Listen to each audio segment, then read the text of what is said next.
안녕하세요. 저는 은혜와 평강교회 송진명 목사입니다. 오늘은 삶을 변화시키는 권능이라는 제목으로 여러분에게 말씀을 전할까 합니다. 성경 본문은 사도행전 4장 5절에서 12절입니다. 베드로는 본래 갈릴리 어부였습니다.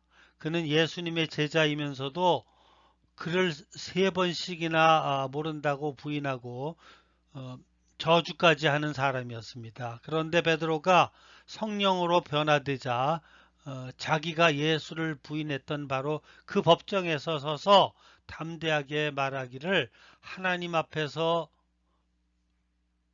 하나님 앞에서 하나님 말씀 듣는 것이 옳으냐 너희 말을 듣는 것이 옳으냐 너희가 판단하라 고 놀라울 정도로 기탄 없이 용기 있게 복음을 전하는 사람으로 바뀌었습니다. 한마디로 새 사람이 되었습니다. 새로운 모습, 새로운 성격의 새 사람이 되어버렸습니다. 성령의 충만한 능력이 있는 사람이 되어버렸습니다. 그리고서는 새 세계에 살고 새 능력으로 살아갔습니다. 그 이유는 무엇입니까? 그를 변화케 한 요인들을 성경에서 종합해 보면 몇 가지가 있습니다. 객관적인 이유입니다. 첫째, 본문 13절에 보면 저들이 예수와 함께 있던 사람들이다라고 했는데 이 말은 예수를 따라다닌다는 사실이 오늘 이와 같은 변화를 가져왔다는 의미입니다. 둘째는 예수님의 부활 사건입니다. 죽으셨다 예수가 부활하셨다는 이 사건이 마침내는 베드로로 하여금 놀랍게 변화된 사람으로 만들었습니다. 즉 부활이 변화의 능력이고 역사하셨습니다.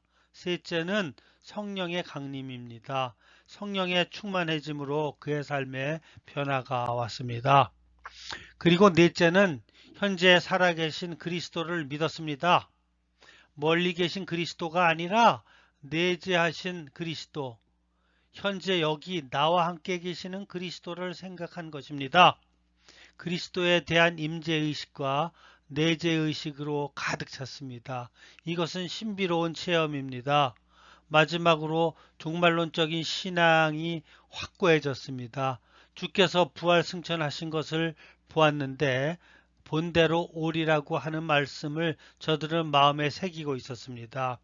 본대로 다시 올 것이다. 즉 그리스도의 재림에 대한 확고한 믿음이 있을 때에 저들의 생활에 엄청난 변화가 왔습니다. 이것이 신비로운 것입니다. 여기서 베드로에게 대해 다시 한번 생각해 봐야 할 문제가 있습니다.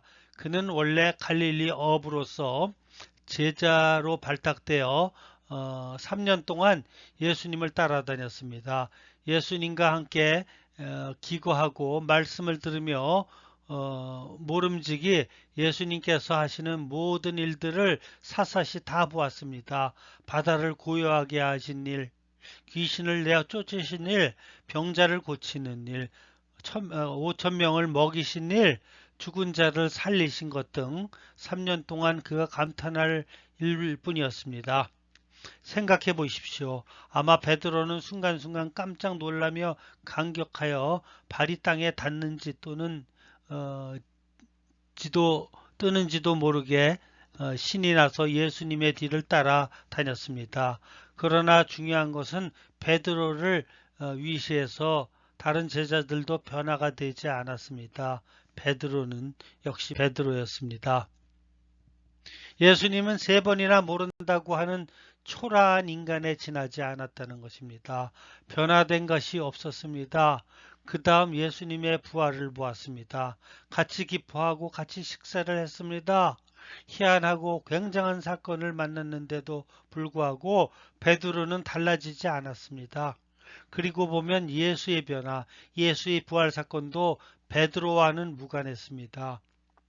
배워도 소용이 없고 알아도 소용이 없고 깨달아도 소용이 없었습니다.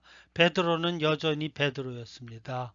그러나 오순절 성령이 강림하자 이제 비로소 베드로가 새 사람이 되고 부활 사건의 의미가 달라지고 예수님의 교훈과 말씀 하나하나가 생생하게 기억되며 새로운 의미로 저 깊은 곳에서 권능으로 역사하게 됩니다. 여기서 베드로가 새 베드로가 되고 복음을 위해 인생을 살게 됩니다. 결정적인 것은 성령의 강림이었습니다. 이 귀중한 사실에 우리는 주목해야 합니다. 부활절이 없는 오순절은 추상적인 감격에 끝납니다.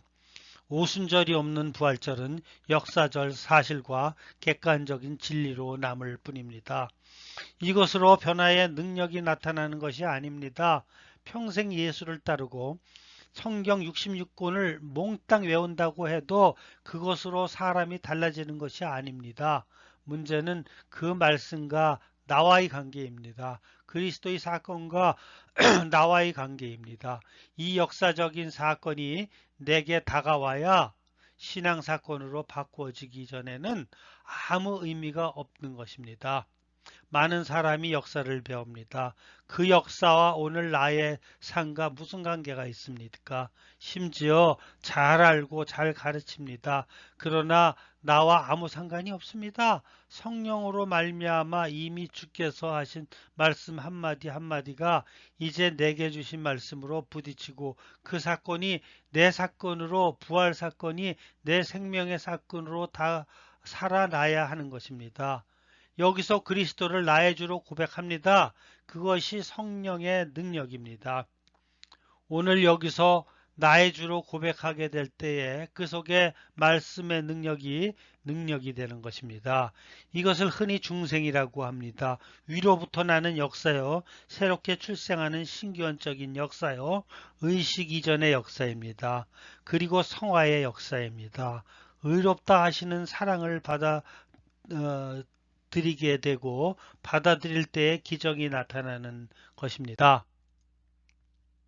십자가의 사랑은 엄청난 것이요 부활의 사건은 우주적인 것입니다. 그러나 내가 이것을 나를 위한 것으로 믿을 때 비로소 놀라운 생명의 능력으로 나타나는 것입니다.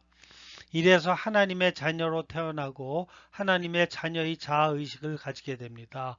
로마서 8장 16절에 보면 성령이 친인 우리 영으로 더불어 우리가 하나님의 자녀인 것을 증거하시느니라. 성령은 계속 내가 하나님의 자녀인 것을 증거합니다. 사도행전 4장 32절에 보면 한마음 한뜻이 되어 모든 물건을 서로 통용하고 제 물건을 조금이라도 자기 것이라고 하는 자가 하나도 없더라고 했습니다. 물건이 내 것이 아니며 같이 쓰고 이웃도 내 형제요. 전부가 서로 나누어 쓰고 유무상통하게 되었다는 것입니다. 내 의견을 고집하지 않고 저 사람에게 내가 필요한 것을 보기 시작한 것입니다. 새로운 형제관, 새로운 물질관, 새로운 세계관을 가지고 살아가게 된 것입니다. 그리고 그 능력으로 살기에 늘 감격하며 살아가게 됩니다. 이것이 성령이 주는 능력이요 성령이 주는 기쁨입니다. 그리고 부활의 능력으로 살아가는 능력을 주시며 부활의 증인으로 살게 하십니다. 베드로는 십자가에 예수를 못 박은 사람들을 앞에 놓고 너희가 죽인 예수를 하나님이 살렸다고 증거하고 있습니다. 십자가에 못 박은 자들을 정면으로 정죄하고 있는 것입니다.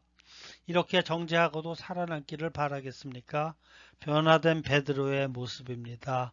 하나님의 존재와 하나님의 심판을 믿는 신앙도 중요하지만 예수의 부활을 믿을 뿐더러 이제는 나의 부활을 믿습니다. 예수님의 부활, 내 부활을 보고 성령이 오늘 내가 능력을 주시니 베드로는 이제 죽는 일이 두렵지 않습니다. 그러므로 목숨을 걸고 증인으로 살아가는 것입니다. 증인이 되기 위해서는 먼저 체험이 있어야 하고 둘째는 사랑이 있어야 하고 셋째는 용기가 있어야 합니다. 그런데 성령이 체험을 주었습니다. 성령이 극진한 사랑의 마음을 주었습니다. 성령이 그리스도를 위하여 그와 운명을 같이 할 수 있는 용기를 주었습니다. 드디어 증인이 됩니다. 성령이 증거하게 하십니다. 성령이 임재하면 너희가 권능을 얻고 예루살렘과 유대와 사마리아와 땅끝까지 이르러 내 증인이 되리라. 증인이 되라가 아니라 되리라고입니다. 성령을 받으면 권능을 얻습니다. 증인이 되는 권능, 그리스도와 운명을 같이 하는 권능, 부활의 증인으로 죽음을 넘어서는 권능을 얻는 것입니다. 그러기에 베드로는 남은 생애를 증인으로 살아가고 증인으로 순교했습니다. 여러분, 예수와 함께 사십시다. 그 예수는 오늘의 예수요 바로 현존하시는 예수입니다. 살아계신 그리스도여, 성령이 나를 그에게로 인도하시고 그가 내 안에 살고 내가 그 안에 삽니다. 사도 바울은 주 안에 그리스도 안에 예수 안에라는 말을 150회나 하고 있습니다.